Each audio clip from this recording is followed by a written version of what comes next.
Welcome to Classic Valley Investors. My name is Mariusz Konieczny. Yesterday I did a video on H&R Black, and one request was to do some financial analysis using this website that you have in front of you. So let's go ahead and go with this. As I said in the video yesterday, H&R Black is not a company, it's not a growth company. Therefore, such companies are not loved by Wall Street like the Amazons or Netflix of the world. But just because there's no growth doesn't mean that there is no value. So, as you can see, last 10 years of the financials in front of you, you have the revenue.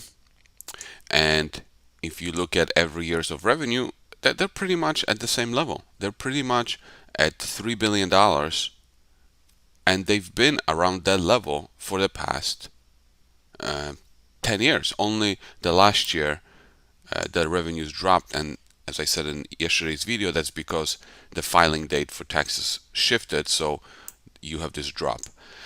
Now, we don't have too much information here, but when we look at operating profit, which is not net profit, operating profit, again, it's very much at similar level. Here we have about 600 million, almost 600 million, almost 800, 800, 800, back to 600, 700, right? So it's obvious that it's not a growth company. It's a stable company, but that doesn't mean it's not going to be a good investment, because if you look at dividends here, you can see that dividends, even though the company is not growing, dividends are growing. You see 60 cents per share here, 70, 80, 80, 80, 80, 88, 96, 1, and then even last year 104. So how is this possible for a company that is not growing revenues, not really growing bottom line? How is it possible for them to grow dividends per share? And without even going any further, that's probably because the cash flow that's generated from this operation, they're probably buying back shares. Here we have the last 5 years of the financials, and if you look at the shares outstanding, you can see in 2020 it was 191 million. Here it was 201 million, and then 209. Prior years was 207, 220. So in the last 5 years, it went from 220 million to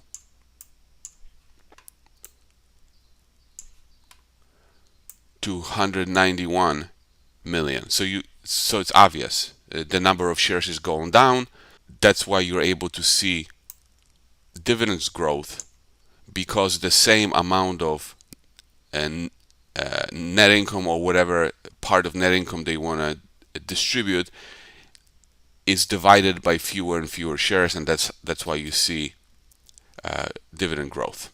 When you look at the company's cash flow statement and you look at the cash flow from investing activities,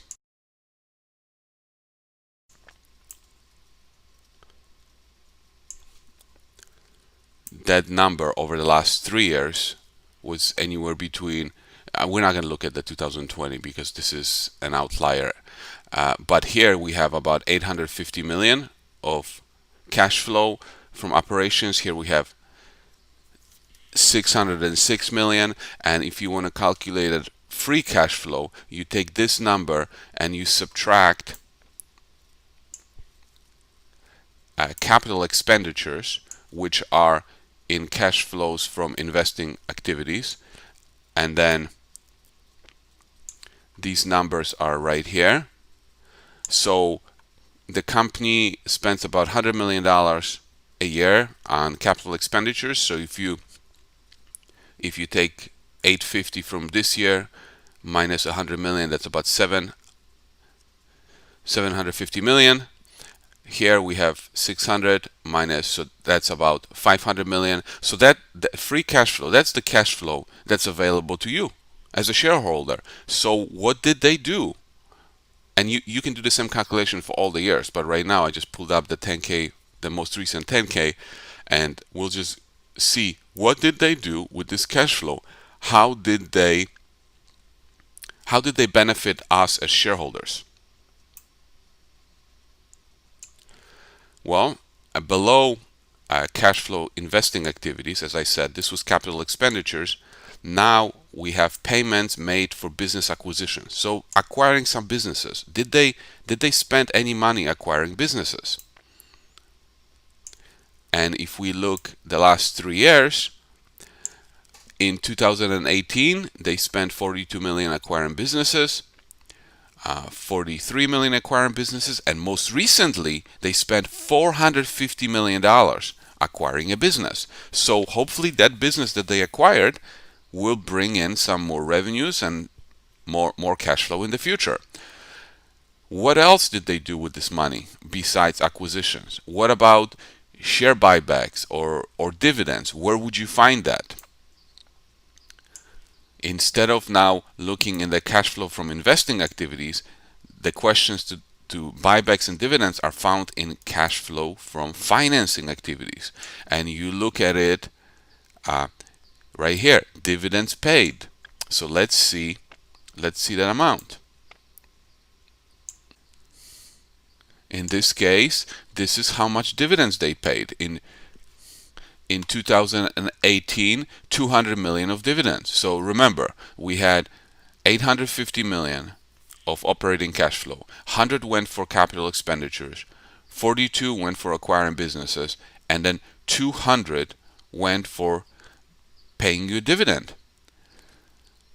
This year, 2019, 600, 100 went for capital expenditures, 43 went from acquiring businesses, and 205 went for paying you a dividend. 2020, so that's the bad year. But still, they made 108, and then 81 went for capital expenditures, 450. So they spent more than they brought in. So that money has to have come from somewhere, meaning either a cash balance or they had to have borrowed. And if you look at this number here,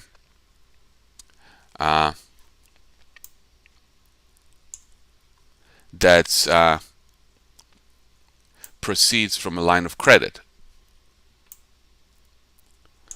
So they took on some debt to be able to acquire that business, and also in some of the press releases they said that they took out the entire line of credit to make sure that they're able to operate in this crazy environment. But again, we're looking at dividends. So they paid out this much in dividends, and now this number here is repurchases of common stocks. This is what reduces the number of shares. So I'm talking about this because just because the company doesn't grow doesn't mean it doesn't have value. You have tremendous value. If we look at the company's stock price and we look at the last 10 years or so, here we have a heavy sell-off, right? Because of whatever reason. We had a similar sell-off at the end of 2010. So the stock price at the end of 2010 was close to $11. But for simplicity, let's just say $10, right? And if you were brave enough to, just like you could be brave enough to be buying now, if you were brave enough to buy then, and let's say you bought it for $10 just for simplicity, and you put $100,000 into it, so $100,000 divided by $10, you would have gotten 10,000 shares. Okay, and now let's go back to this. So you have 10,000 shares, right, bought at the end of 2010. And if let's say you held it you held it to pre-coronavirus levels, right? So what would you have gotten during that time? You would have gotten these dividends, right? You would have gotten all these dividends. So let's add it up. 0.6 plus 0.7 plus 0.8 plus 0.8 plus 0.8 plus 0.8 plus 0.88 plus 0.96 plus 1 plus 1.04. So you paid about $10 and you got $8.38 in dividends. You almost got your entire amount that you paid for the stock in dividends. So if you that's like 84%, right? So if you put in $100,000 into this stock, you would have gotten $84,000 back, and you still own the stock. And let's assume that you were smart enough or lucky enough to sell the stock right before coronavirus in like June of 2019. You would have almost gotten $30 for it, right? So over the period that you held it, you almost got the whole money back, right? So $100,000 then you invested, you almost got $84,000 back.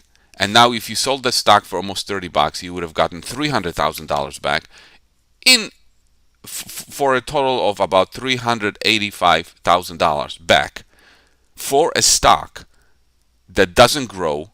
It's not loved by Wall Street. I mean, that's what intelligent investing is all about. And now, even if you were not lucky enough to sell the stock and you're still holding it, remember, you paid about $10 for it and you got $85,000 back. And you still have more than 100. Now you have like 140 in it. 140 in it, and you got 85,000 in dividends. So even after this heavy sell-off, you're still looking pretty. What I like to do with dividends is reinvest them. But let's say when you invested in 2010, you had a son or a daughter that you wanted to send them to college, right? Now, most people take loans, but let's say you had the money and instead of taking loans, you wanted to pay for their education. Well, you could have taken the $100,000 that you had and paid for the education, or you could have taken the $100,000 and invested in something like H&R Block and used the dividends to pay for their financial education, and you still have the stock. Or what if you were lucky enough to invest right here at this time, and then sometime in 2017, you found this wonderful blog called Classic Value Investors, right? And you discovered, when I discovered this stock called Oracle Resources that I'm talking about, and you were able to invest, let's just for simplicity say you already got $85,000 in dividends, right?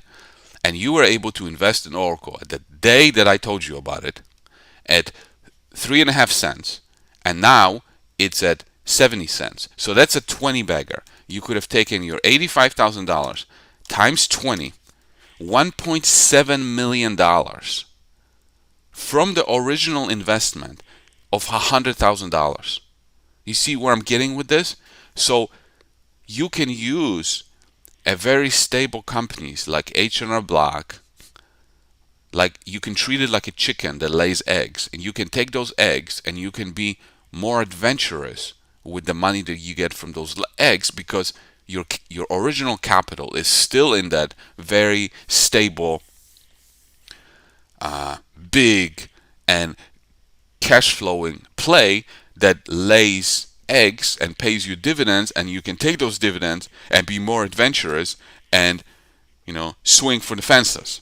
Now with something like H&R Block, which had this heavy sell-off, and now based on the financials that I looked at, it's easily worth about 5 billion.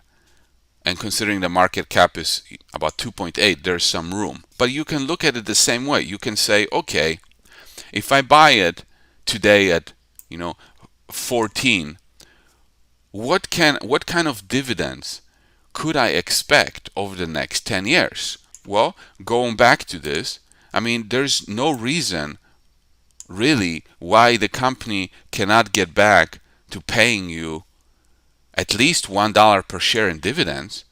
So yeah, okay, maybe the dividend is going to be lower for the next couple years, but I bet they're going to get back in 18 months paying that kind of dividend. It might be a little lower, but let's say that you are able to get the dividend instead of 10 years,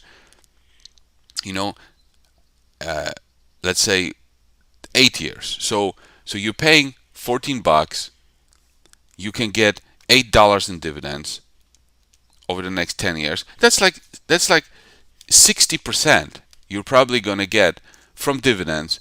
And you know what?